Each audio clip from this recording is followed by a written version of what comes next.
साधारण विधेयक general bill पारित होने की प्रक्रिया सामान्य या साधारण विधेयक संसद के किसी भी सदन में पेश किए जा सकते हैं, जबकि धन विधेयक तथा वित्त विधेयक सिर्फ लोकसभा में ही पेश किए जा सकते हैं। कोई विधेयक राष्ट्रपति की अनुमति के अभाव में अधिनियम नहीं बन सकता, अतः कोई विधेयक जब दोनों सदनों द्वारा एक मत से पारित हो जाता है तो राष्ट्रपति की अनुमति के लिए प्रेषित किया जाता है।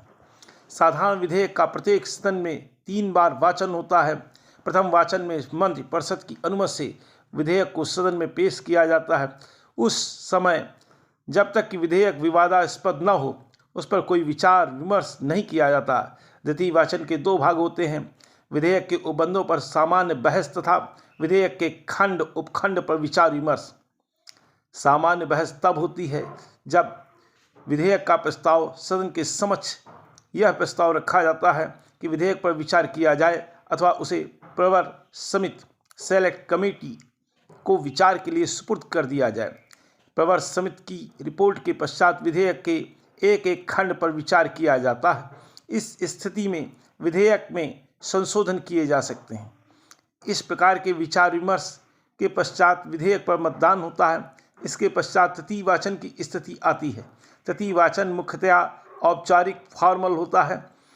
इस वाचन में विधेयक में कोई महत्वपूर्ण परिवर्तन नहीं किया जाता। सामान्य विचार विमर्श के पश्चात विधेयक सदन द्वारा पारित कर दिया जाता है। एक सदन द्वारा पारित कर दिए जाने पर विधेयक दूसरे सदन को प्रेषित किया जाता है। दूसरे सदन में भी वही प्रक्रिया दोहराई जाती है। दूसरा सदन यदि विधेयक को बहुमत से पारित कर देता है तो विधेयक राष्ट्रपति के अनुमति के लिए प्रेषित किया जाता है। दोनों सदनों में यदि असहमति हो तो यदि विधेयक दोनों सदनों में पारित नहीं होता तो उस विधेयक को पारित नहीं समझा जाएगा तथा दोनों सदनों में गतिरोध की स्थिति में सदन का संयुक्त सत्र ज्वाइंट सेशन बुलाया जाता है। दोनों सदनों का सत्र अनुच्छेद 108 के अनुसार निम्न परिस्थितियों में बुलाया जाएगा। यदि विधेयक को अस्वीकृत कर दिया गया है, यदि विधेयक में किए गए संशोधनों पर दोनों सदन असहमत नहीं है, यदि दूसरे सदन में विधेयक पारित किए बिना 6 मास की अवधि बीत जाती है, परंतु यदि विघटन डिसोल्यूशन के कारण विधेयक व्यवगत लैप्स हो जाता है तो राष्ट्रपति दोनों सदनों की संयुक्त बैठक नहीं बुला सकता। परंतु यदि विघटन राष्ट्रपति द्वारा संयुक्त बैठक बुलाने के पश्चात होता है तो ऐसी बैठक विघटन के बावजूद होगी। यदि कोई विधेयक दोनों सदनों द्वारा पारित कर दिया गया है और राष्ट्रपति की अनुमति के लिए गया हुआ है तो वह लोकसभा के विघटन के कारण व्यवगत नहीं होगा। राष्ट्रपति की अनुमति विघटन के बाद भी मिल सकती है।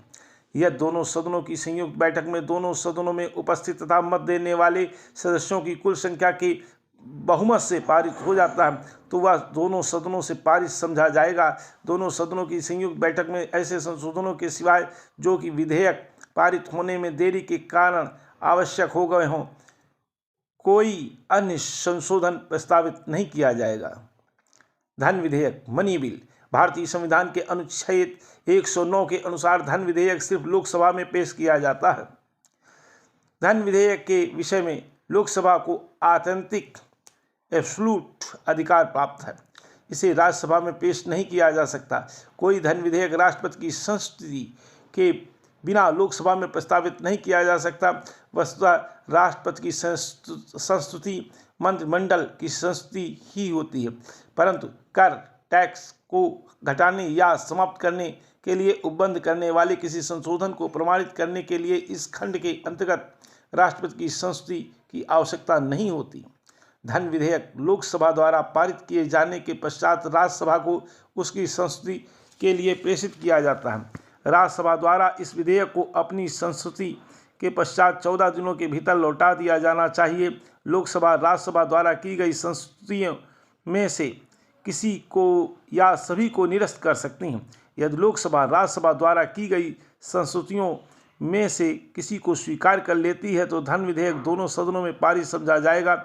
यदि लोकसभा राज्यसभा द्वारा की गई संस्तुतियों में से किसी को भी स्वीकार नहीं करती तो भी विधेयक पारित माना जाएगा।